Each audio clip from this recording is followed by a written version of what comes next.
అందరికీ నమస్కారం. Welcome to Siriraj food. నేను మీ సిరి.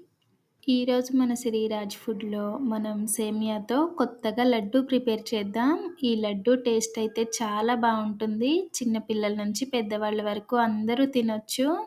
యూనిక్ టేస్ట్‌తో సేమియా లడ్డూ ప్రిపేర్ చేసేద్దాం. ఈ వీడియో మీకు నచ్చితే తప్పకుండా like, share and subscribe friends.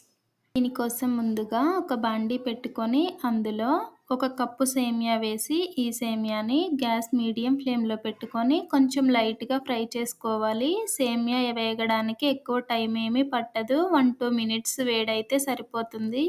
సేమియా వేయించకుండా కూడా మనకి మార్కెట్‌లో వేయించిన సేమియాలే దొరుకుతున్నాయి కదా! అవైనా వాడుకోవచ్చు. ఇలా కొంచెం విరిచి చూసామంటే సేమియా వెంటనే విరిగిపోతుంది. క్రిస్పీగా తయారవుతుంది. ఇలా అయిన తర్వాత పక్కకి ప్లేట్‌లోకి తీసేసుకుందాం. ఇప్పుడు ఇందులోకి మనం ఒక కప్పు సేమియా వేసాం కాబట్టి 2 కప్పుల కొబ్బరి తురుము కావాలి. మనం ఇలా తురిమే పని లేదు అనుకుంటే మిక్సీ అయినా పట్టుకోవచ్చు. కొబ్బరినైతే ఇలా గ్రైండర్‌తో తురమడం చాలా ఈజీగా అనిపిచ్చింది. ఒక 10 కొబ్బరి చిప్పల్ని కూడా 5 నిమిషాల్లో తురిమేసిందనమాట. కొబ్బరి కూడా మంచిగా కిందున్న బ్రౌన్ కలర్ ఏమీ రాకుండా చక్కగా వైట్‌గా వచ్చేసింది. ఇప్పుడు ఈ లడ్డూలో స్వీట్‌నెస్ కోసం నేనైతే పంచదార వాడుతున్నా. పటిక బెల్లమైనా, బెల్లమైనా, తాటి బెల్లమైనా ఏదైనా వాడొచ్చు. ఒక బాండీ పెట్టుకొని అందులో ఒక హాఫ్ కప్పు వాటర్ వేసి ఒక ముప్పావు కప్పు పంచదార వేయాలి. మనం ఒక కప్పు సేమియా, 2 కప్పుల కొబ్బరికి ముప్పావు కప్పు పంచదార కరెక్ట్‌గా సరిపోతుంది. స్వీట్ ఎక్కువ తినేవాళ్ళైతే ఎక్కువగానే వేసుకోవచ్చు. ఇప్పుడు మనం చెప్పిన కొలతలైతే నార్మల్ స్వీట్ ఉంటుంది. ఇది పాకం వచ్చేసరికి మనం ముందు వేయించుకున్న సేమియానైతే మిక్సీలో వేసి రవ్వలాగా మిక్సీ పట్టుకోవాలి.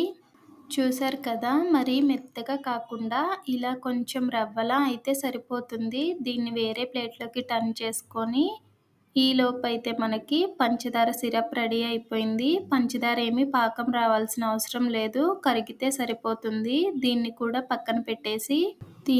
పక్కన పెట్టేసి ఇప్పుడు మందంగా ఉండే ఒక బాండీ పెట్టుకొని అందులో మనం తురుముకున్న కొబ్బరి 2 కప్పులు వేద్దాం. ఈ కొబ్బరిని మనం చక్కగా మీడియం ఫ్లేమ్ పెట్టుకొని లైట్‌గా ఫ్రై చేసుకోవాలి.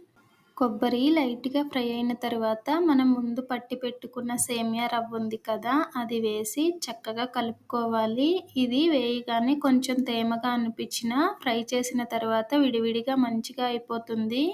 ఇలా చక్కగా కలుపుకొని గ్యాస్ మీడియం ఫ్లేమ్‌లో పెట్టి వేయించామంటే అంతా విడివిడిగా పొడి పొడిగా అయిపోతుంది. కొబ్బరి, సేమియా పొడి అంతా మంచిగా కలిసిపోతుంది. చూసారు కదా! సేమియా పొడి వేయగానే మనకి ముద్దలా అనిపించినా కానీ మనం గ్యాస్ మీడియం ఫ్లేమ్‌లో పెట్టి ఫ్రై చేయడం వలన అంతా విడివిడిగా అయిపోయింది. ఇలా చక్కగా కలిసి వేగిన తర్వాత ఇప్పుడు మనం ముందు ప్రిపేర్ చేసి పెట్టుకున్న షుగర్ సిరప్ ఉంది కదా! అది వేసి అంతా బాగా కలిసేలాగా కలుపుకోవాలి.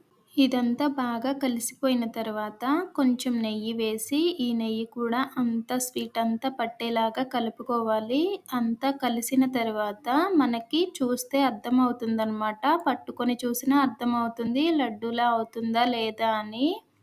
లడ్డూ అవుతుంది అనుకున్నప్పుడు దీనిని దించేసుకోవచ్చు. లడ్డూలానే కాదు మనకి ఏ షేప్‌లో కావాలన్నా దీనిని ఆ షేప్‌లో ప్రిపేర్ చేసుకోవచ్చు. ఇప్పుడు దీనిని పక్కన పెట్టేసి ఒక బాండీ పెట్టుకొని ఒక స్పూన్ నెయ్యి వేసి కొంచెం జీడిపప్పు, బాదం పప్పు దోరగా వేయించేసుకోవాలి. ఈ పప్పులైతే ఆప్షన్ అనమాట. ఇవి లేకపోయినా సరే లడ్డూ అయితే టేస్టీగానే ఉంటుంది. ఉంటే వేయండి లేకపోతే లేదు. ఇప్పుడు మనం ప్రిపేర్ చేసుకున్న స్వీట్‌లో కొన్ని గులాబీ రేకులు, అలానే మనం ఫ్రై చేసుకున్న జీడిపప్పు, బాదం పప్పు నెయ్యితో సహా వేసేసి బాగా కలిసేలాగా కలుపుకోవాలి. ఈ గులాబీ రేకులైతే నేను ఎప్పుడైనా పూజ చేసినప్పుడు గులాబీలుంటాయి కదా! అవి ఎండబెట్టి స్టోర్ చేసి ఎప్పుడైనా స్వీట్ చేసినప్పుడు అందులో వాడతా అనమాట. ఇప్పుడు ఈ మిశ్రమాన్ని లడ్డూలా ప్రిపేర్ చేసుకోవడమే. ఈ లడ్డూలు చూస్తుంటేనే అసలు నోరూరుతుంది కదా! చాలా టేస్టీగా ఉన్నాయి. అలానే జ్యూసీగా ఉన్నాయి. ఒక్కసారి తప్పకుండా ట్రై చేయండి. మీకు షుగర్ వద్దు అంటే బెల్లంతో అయినా, పటిక బెల్లంతో అయినా చేసుకోవచ్చు. ఈ వీడియో మీకు నచ్చితే తప్పకుండా లైక్ చేయండి, షేర్ చేయండి, సబ్స్క్రైబ్ చేయండి. రేపు ఇంకో మంచి వీడియోతో మళ్ళీ కలుసుకుందాం. By bye friends.